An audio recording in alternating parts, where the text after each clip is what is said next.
तैयार हो आप सब क्लास 3 में कंडीशनल फॉर्मेटिंग सीखने के लिए?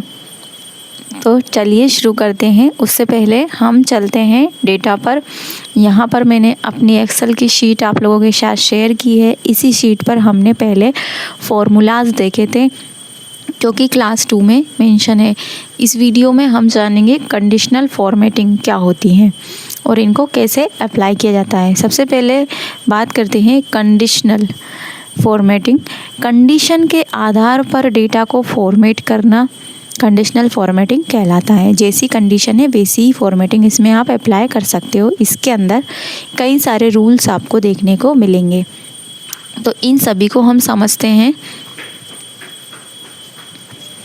जैसे मैं चाहती हूँ कि मुझे जिन बच्चों के नंबर 33 से कम हैं उन पर रेड टेक्स्ट करना है। जैसे कि ये 16 है तो मैं सिलेक्ट करके फ़ॉन्ट पर जाऊँगी, इसमें ज़्यादा टाइम लगेगा। तो एक बार में आपको क्या करना है, डेटा को सिलेक्ट कर लेना है। उसके बाद होम टैब पर स्टाइल ग्रुप में कंडीशनल फॉर्मेटिंग में फर्स्ट ऑप्शन मिलेगा हाईलाइट सेल रूल के अंदर लेस देन पर जाना है। लेस देन ग्रेटर देन भी समझेंगे, पहले लेस देन को देख लेते हैं। लेस देन पर क्लिक करेंगे।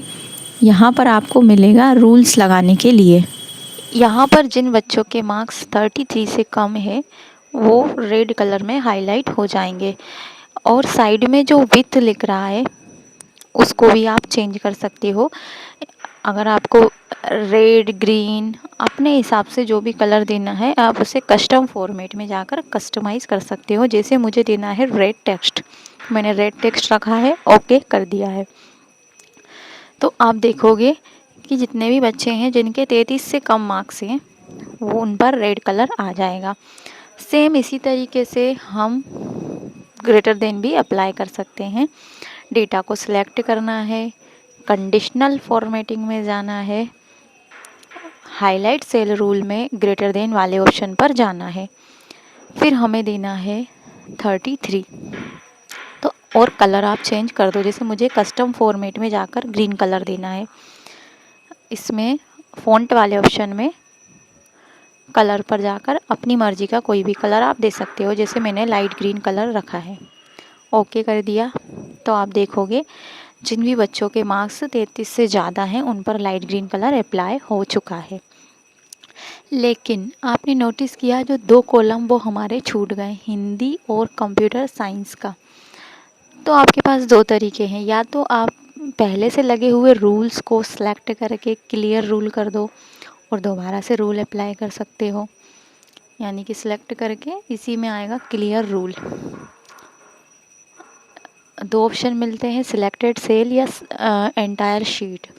अगर सिलेक्ट वाला ऑप्शन लोगे तो सिलेक्टेड एरिया पर लगे हुए रूल हट जाएंगे, और शीट वाला ऑप्शन लोगे तो शीट पर लगे हुए रूल क्लियर हो जाएंगे। लेकिन कंट्रोल जेड करते हैं, हमें क्या करना है, पहले से रूल लगा हुआ है उसी को 2 कॉलम पर और अप्लाई करना है। तो उसके बाद हमने इन सभी को सिलेक्ट कर लिया, जो 2 छूट चुके थे उनको भी सिलेक्ट किया है। कंडीशनल फॉर्मेटिंग में जाना है, मैनेज रूल पर जाना है।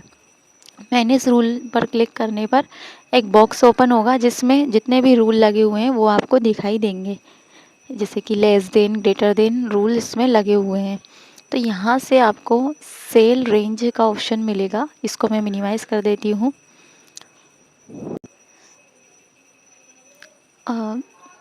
दोनों रूल लगे हुए हैं और ये सेल रेंज पर क्लिक करना है।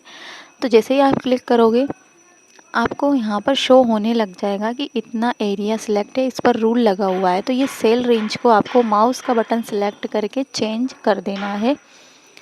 यही प्रोसेस हमें सेकंड वाले में भी करना है। सेकंड रेंज लेना है और इसको भी बढ़ा देना है। फिर हमें क्या करना है, इसको अप्लाई करना है और ओके करना है। तो आप देखोगे कि जो 2 कॉलम छूट चुके थे उन पर भी रूल्स अप्लाई हो चुका है। अभी हम डेटा को सिलेक्ट करके इस पर लगे हुए सारे रूल्स को क्लियर कर देते हैं। रूल्स को क्लियर करने के लिए डेटा को सिलेक्ट करना पड़ता है। कंडीशनल फॉर्मेटिंग में क्लियर रूल वाले में शीट वाला ऑप्शन आपको सिलेक्ट करना है। अब अगला ऑप्शन जानते हैं।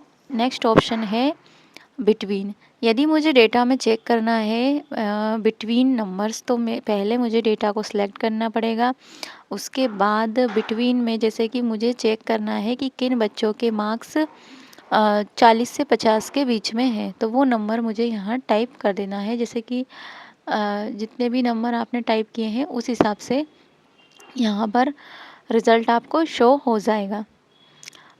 उसके बाद यदि आप इक्वल टू चेक करना है कि किन बच्चों के मार्क्स एक जैसे हैं, उसके लिए हम इक्वल टू का यूज करते हैं।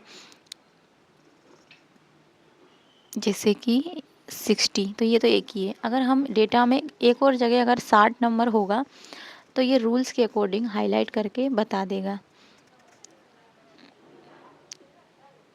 क्लियर रूल करते हैं। अगला है text that content. Text that content text पर ही अप्लाई होगा। जैसे कि मैंने यहाँ ये सरनेम को चेंज कर दिया क्योंकि ये डमी डेटा है, तो हम इसमें बदलाव कर सकते हैं। यहाँ पर मैंने गुप्ता चेंज कर दिया।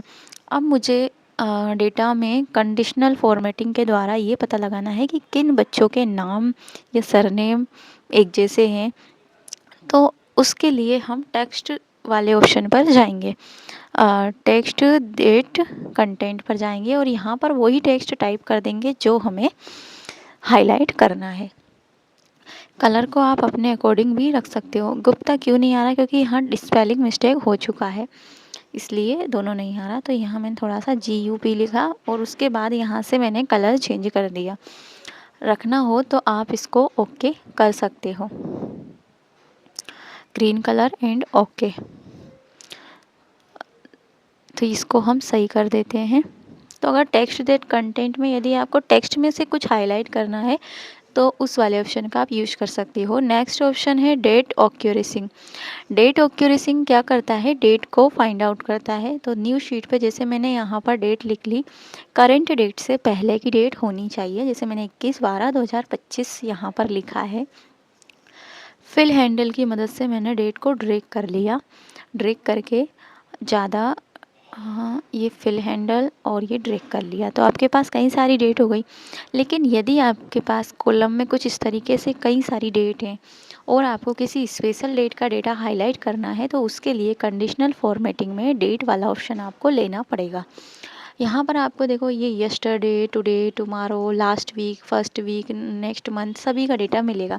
जैसा आपको सर्चिंग करना है वैसा ही आपको इसमें से ड्रॉप डाउन लिस्ट में से क्लिक करके लेना पड़ेगा। लास्ट वीक पे क्लिक करेंगे तो लास्ट वीक का डेटा मिल जाएगा। रखना है तो ओके कर सकते हैं। तो इसको मैं आपको जूम करके बता देती हूँ। जब भी इस तरीके से हैज़ एज बना जाए तो आप कॉलम की साइज को बढ़ा दीजिए, तो ये आपको शो हो जाएगा।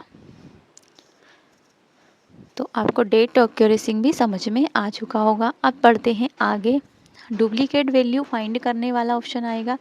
डुप्लीकेट वैल्यू जैसे आपको डेटा में देखना है कि किन बच्चों के एक जैसे मार्क्स हैं। जैसे मुझे इंग्लिश में चेक करना है, पहले थोड़ा सा जूम कर देती हूँ मैं। इंग्लिश सब्जेक्ट में मुझे चेक करना है किन बच्चों के एक जैसे नंबर आए हैं। तो उसके लिए मुझे इंग्लिश वाले कॉलम पर क्लिक करना है और कंडीशनल फॉर्मेटिंग में हाईलाइट सेल रूल्स में डुप्लीकेट वैल्यू पर जाना है। तो ये जैसे ही आप क्लिक करोगे ये डुप्लीकेट वैल्यू पर कलर दिखा देगा।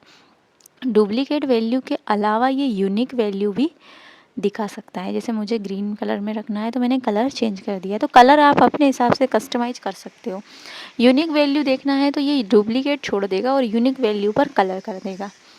तो जैसी ज़रूरत है वैसा ही आप इसमें यूज कर सकते हो। देन ओके कर सकते हो या कैंसिल कर सकते हो। नेक्स्ट हम देखेंगे कंडीशनल फॉर्मेटिंग में टॉप बॉटम रूल से। अगर आप चाहते हो कि जितना भी डेटा है सिलेक्टेड डेटा में से आपको टॉप 10 रूल्स कि टॉप 10 में कितने बच्चे हैं वो चेक करना है, तो उसके लिए आपको टॉप बॉटम पहले हम क्लियर रूल्स कर लेते हैं। उसके बाद हम डेटा सेलेक्ट करेंगे। देन कंडीशनल फॉर्मेटिंग में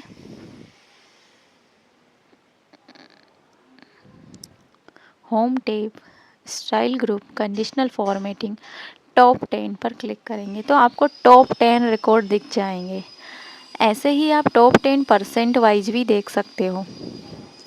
परसेंट वाइज टॉप 10 आपको रिकॉर्ड फ़िल्टर करके हाईलाइट कर देगा। बॉटम 10 दिखा देगा और बॉटम 10% वाइज भी दिखा देगा। तो आप इनका यूज करके देखोगे तो और आसानी से समझ में आ जाएगा। इसी तरीके से आपको एवरेज वाइज निकालना हो और एवरेज तो आप ये निकाल सकते हो।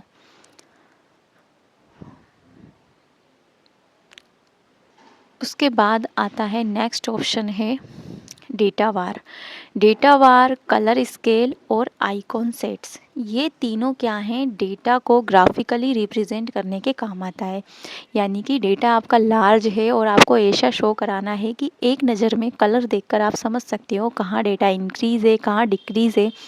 तो उस कंडीशन में हम डेटा वार्स का यूज करते हैं। जैसे मैंने इसको सिलेक्ट किया टोटल को, डेटा वार पर कोई भी कलर आप ले लो तो आप देखोगे कि जहाँ नंबर वैल्यू ज़्यादा है वहाँ कलर ज़्यादा आ रहा है और जहाँ नंबर वैल्यू कम है वहाँ कलर कम आ रहा है। जैसे कि मैंने ये 50 को चेंज कर दिया और कुछ लिख दिया 00, तो देखो कलर थोड़ा कम हो जाएगा। तो ये डेटा वार्स क्या करते हैं, ग्राफिकल रिप्रेजेंटेशन में काम आते हैं। उसी तरीके से आप इसमें कलर स्केल भी लगा सकते हो। तो सभी का क्लियर करते हैं पहले। कलर स्केल में अलग अलग कलर का अलग अलग मतलब होता है। तो ये ग्राफिकली रिप्रेजेंटेशन के लिए है, आपकी मर्जी है, आपको जैसा रखना हो वैसा आप रख सकते हो। न्यू सेट्स में ये देखो, यहाँ से आप इस पर नेटवर्क लगा सकते हो। कई आइकॉन से हैं, डेटा वार्स पर जाएंगे तो आप देखोगे डेटा में अलग अलग अंतर दिखाई दे रहा है। कलर स्केल भी इसमें लगा सकते हो, तो ये नंबर के अकॉर्डिंग कलर आती है। इसके अलावा इसमें आप आइकॉन्स लगा सकते हो। तो ये किस काम आता है, ये डेटा का ग्राफिकल रिप्रेजेंटेशन देने में काम आता है। अब जैसे कि जिस सेल में सबसे ज़्यादा नंबर है वो सर्कल बिल्कुल ब्लैक हो गया है। अगर इन नंबरों को हटाना चाहते हो आप तो नंबर को भी हटा सकते हो। नंबर वाले ग्रुप में जाना है, इस कॉर्नर पे क्लिक करना है और कस्टम पर जाना है। जनरल जो लिखा हुआ है उसको हटाकर आपको क्या देना है, सेमी कॉलन नहीं सेमी कॉलन, और ओके कर देना है। तो आप देखोगे कि नंबर हाइड हो जाएंगे, लेकिन नंबर के बेस पर परसेंट वगैरह सब चेंज हो रही है। अगर जैसे कि मैंने इसके एक सब्जेक्ट के नंबर कम कर दिए तो आप देखोगे ग्राफ पर भी असर पड़ेगा। अब ग्राफ के अकॉर्डिंग इसका टोटल ज़्यादा है। जैसे कि मैंने इसको कर दिया और यहाँ पर 9 नंबर कर दिए, देखो आप देखोगे ग्राफ ऑटोमेटिक कम हो गया। तो डेटा को ग्राफिकली रिप्रेजेंट करने के लिए कंडीशनल फॉर्मेटिंग में data bars, colour scale, icon sets का यूज़ किया जाता है। और नंबर के अकॉर्डिंग के लिए आप ये सब लगा सकती हो, greater than, less than, between, equal to. तो जैसी ज़रूरत है वैसी ही फॉर्मेटिंग इसमें लगा देते हैं। नेक्स्ट वीडियो में हम एडवांस कंडीशनल फॉर्मेटिंग देखेंगे जिसमें हम समझेंगे new rules, manage rules. Video अच्छा लगा हो तो लाइक ज़रूर करें। Thank you.